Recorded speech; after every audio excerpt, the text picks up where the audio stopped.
Hi, everybody. This is Elektra Yao, immigration attorney, entertainment law attorney located here in New York. Today is part 2 of my series about professions that are commonly filed as O-1A, but can also be filed as O-1B.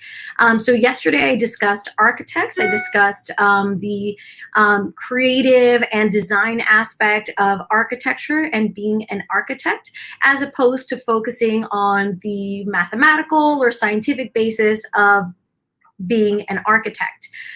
So today I'm going to talk about marketing professionals, and you can call them marketing specialists, marketing professionals, social media managers, PR managers, whatever it is you want to call them. But the point is, these people work in some sort of marketing / PR capacity. I almost always file them as O-1Bs. So we do digital marketers, we do social media managers, we do traditional marketing specialists, we do those who analyze marketing trends and give those reports to the people who will then create the advertisement. And I always file them as O-1B. And I think that a lot of the times when people think of marketing, they often think about marketing as attached to sales, which is not a wrong idea. There's nothing wrong with associating marketing and sales. You often need the marketing to be able to foster or develop the sale.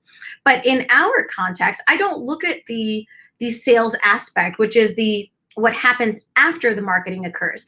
I look at the process of marketing, the process of the decision-making of the marketing specialist. So this includes anything from, the creative strategy. So what sort of copy to utilize, what sort of graphic to utilize if we're talking about somebody who's creating social media posts. Or for example, if we have a client that undergoes strategic partnerships, so connecting influencers with brands, that also requires strategic planning, strategic marketing, and a strong understanding of how the brand or a product or a company is going to connect with an influencer.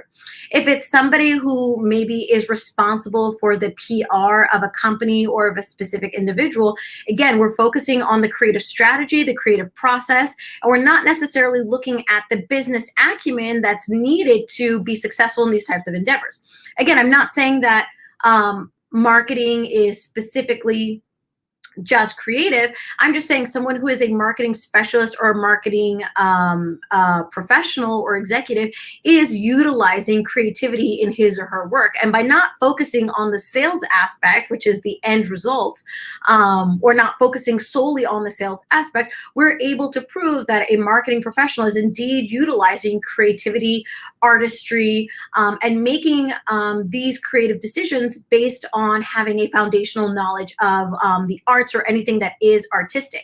Because in order to captivate an audience member or in order to make an influence on a brand or a company, you really need to be able to understand what will tick with a client, what will tick with, I'm sorry, not a client, but someone who's consuming that media, somebody who's consuming those posts, who's consuming those messages.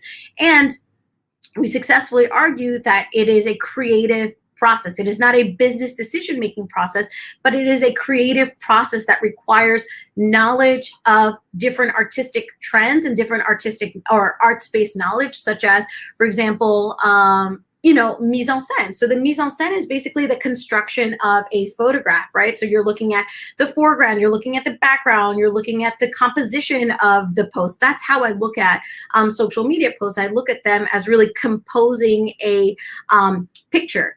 And I would say the overarching theme in all of the marketing cases that we focus on is this storytelling aspect. And when you link storytelling to marketing, that's really the key to proving the creativity, because all creative professions have this storytelling element, whether you are a director, hi Francis, thank you for watching, whether you are a director or whether you are a performer or a photographer or an editor, you are telling a story. You have a beginning, middle, and end, and your point is to, at least for a marketing specialist, probably to influence a sale, probably to convert that person to becoming a client of that company or the brand that you're representing.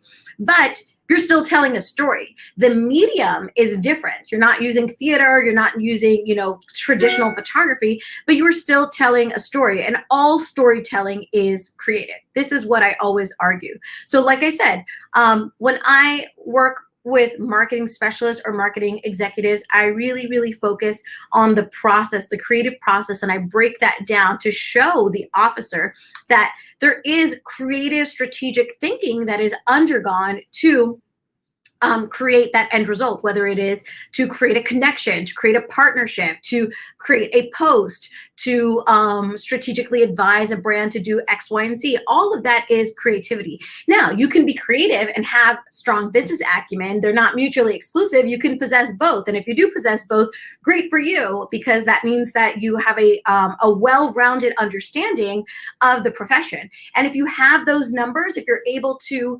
qualify your creative expertise with sales numbers or sales results, then that's even more evidence for me to argue that as a creative professional, not only do you understand the creative process and have excelled in it, but your creative process has a direct result on the business sales of the company or the brand that you're working with.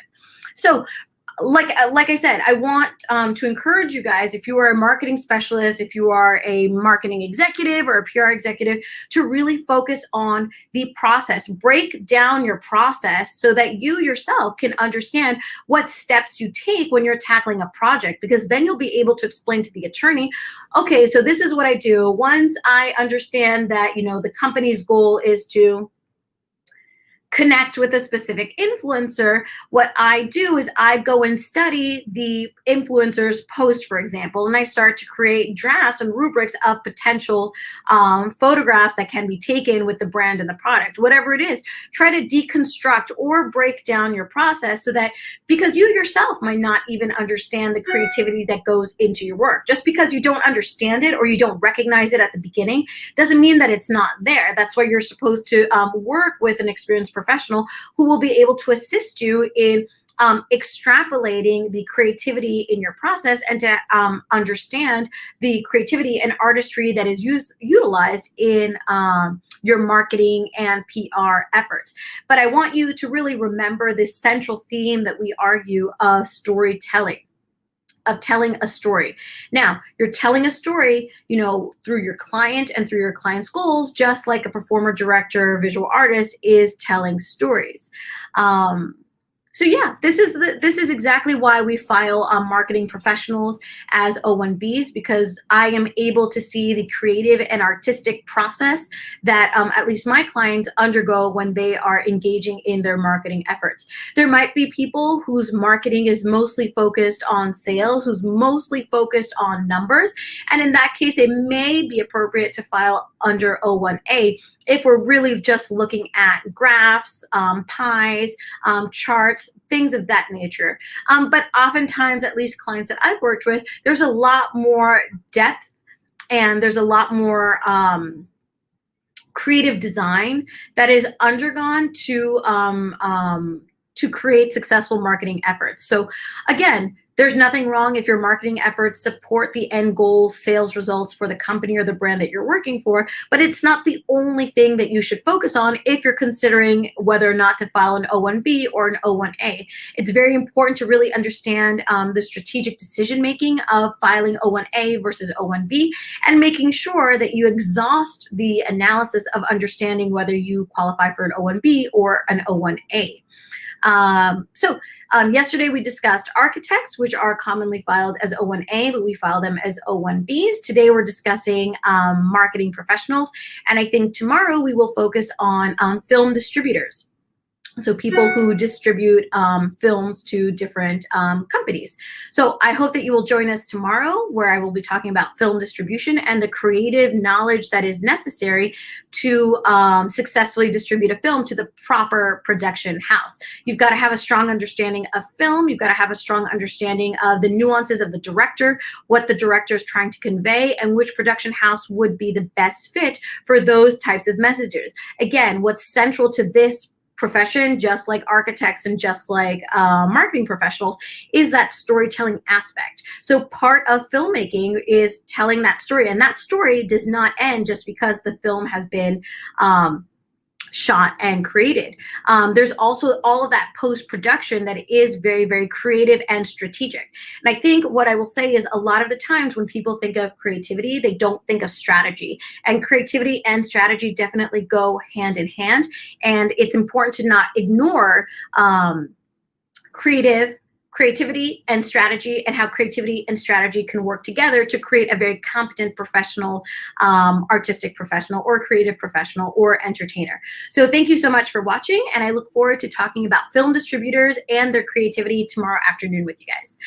Thanks so much for watching, and again, if you have been tuning in to watching my lives, on Monday we did a roundtable on the importance of internships, and on Friday we are going to continue our roundtable, our April celebrations, with the importance of volunteering, how volunteering can make a social impact in whatever field you work in, whether it's a creative field or business field or a scientific field. So I look forward to continuing this discussion for the April celebrations with you on Friday, and tomorrow we will talk about film distributors. Thank you so much, everybody. Bye-bye.